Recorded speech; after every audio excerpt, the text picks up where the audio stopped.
Burns have never been so politely worded. I couldn't put it better myself. Welcome to MsMojo, and today we're counting down our picks for the top 10 most savage Dowager Countess of Grantham of Downton Abbey moments. Oh no, but if I were to search for logic, I should not look for it among the English upper class. Before we begin, we publish new content every day, so be sure to subscribe to our channel and ring the bell to get notified about our latest videos. For this list, we'll be going over the sly insults and put-downs delivered by the Dowager Countess of Grantham Violet Crawley on Downton Abbey. Note that we'll be limiting ourselves to her sassiest lines, leaving out the more innocently funny moments, like when she reveals that she doesn't know what a weekend is. What is a weekend?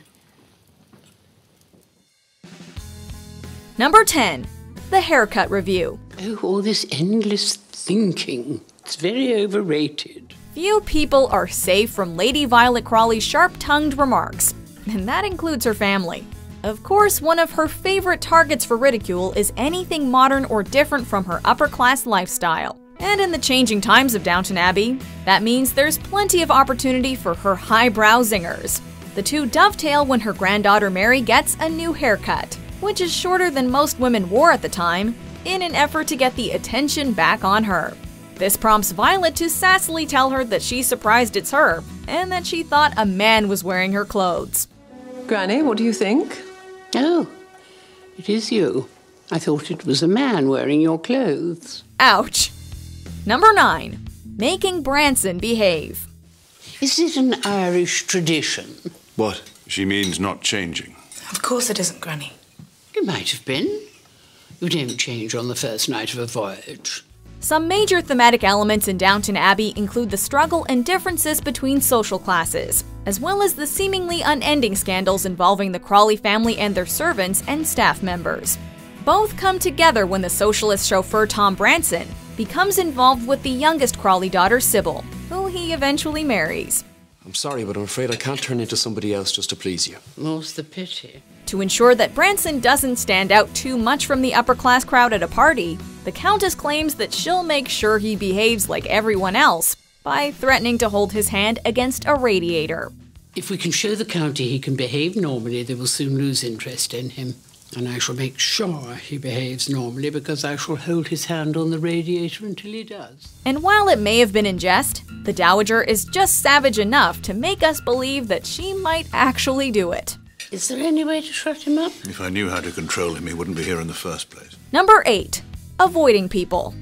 Of course, Violet Crawley's prickly nature isn't just reserved for her immediate family. She often gets involved in the social life of her frenemy Isabel, and is not afraid to throw a jab in the process. When advising her on an apparently unwelcome suitor, the Dowager Countess tells her that there's nothing simpler than avoiding people you don't like. Avoiding one's friends, that's the real test. While much of her dialogue can come across like something Oscar Wilde might have said, this line feels especially inspired by the famed writer's distinct style. Besides being an excellent witticism, and a veiled insinuation that maybe Isabel likes her suitor more than she lets on, the quote gives some nice insight into the Dowager's thoroughly introverted nature. He just wants what all men want. Oh, don't be ridiculous. I was referring to companionship, as I hope you were. Number 7. Telephonic Torture. First electricity in our telephones. Sometimes I feel as if I were living in an H.G. Wells novel.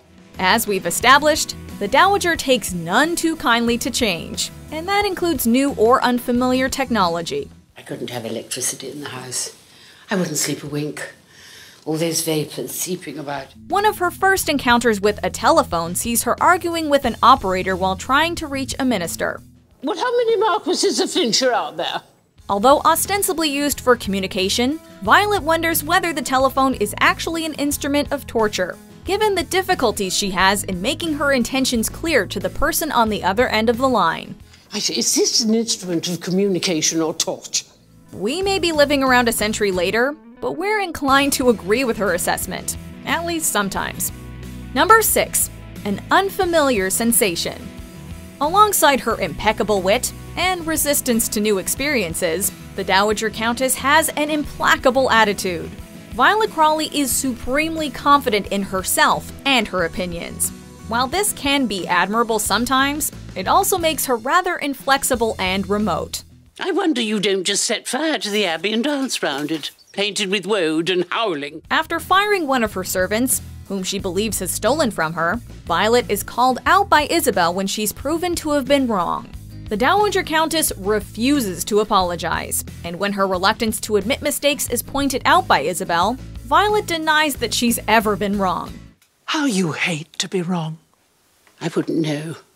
I'm not familiar with the sensation. Granted, she'd already apologized off-screen to the boy and given him his job back, but it's still a great moment. That is all I have to say on the subject. Number 5. Put that in your pipe.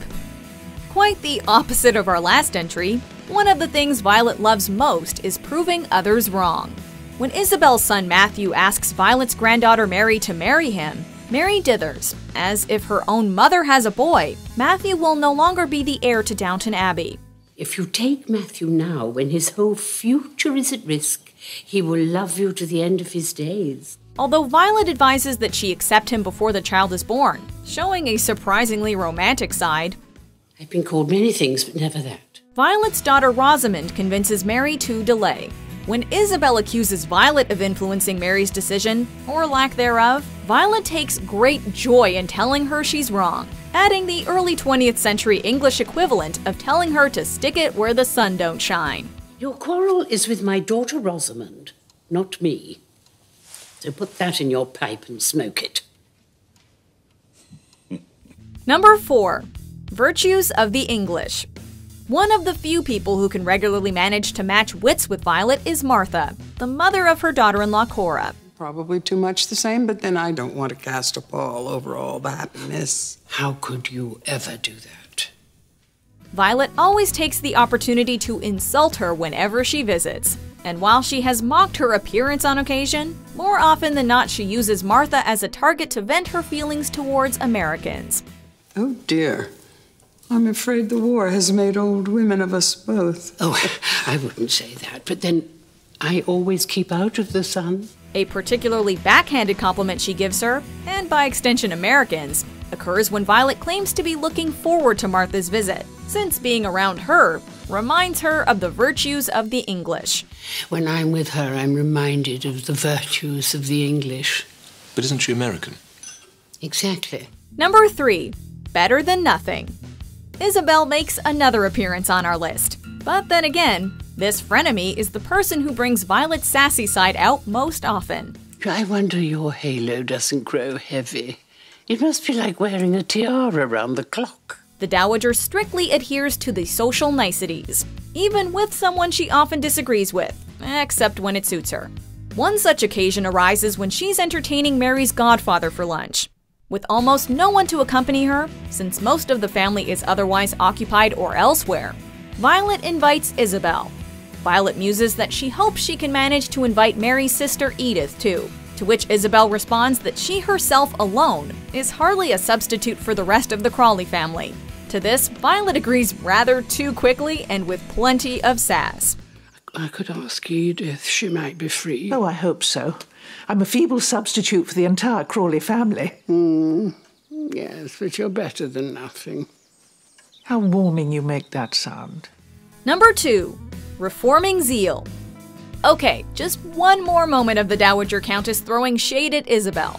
Some of their most frequent points of contention stem from Isabel's modern progressive attitude, and her willingness to challenge Violet when so many others are not. When Isabel suspects that the village has been giving Violet a yearly award at the Summer Flower Show due to her station rather than merit, she tries her hardest to get the Best Bloom award instead. The Dowager gives her a shady compliment by telling her she admires Isabel's desire to improve everything she encounters. You are quite wonderful the way you see room for improvement wherever you look. I never knew such reforming zeal. Although Isabel takes it as a genuine compliment, Violet's snarky rejoinder indicates its intent was otherwise. I must have said it wrong. Before we get to our top pick, here are a few honorable mentions. Do you think any of them know what the others are playing? Yeah, he's just wow. Don't be defeatist, dear. It's very middle class. I'd better go up and support your father. When you talk like that, I'm tempted to ring for Nanny and have you put to bed with no supper. Oh, do you think I might have a drink? Oh, I'm so sorry.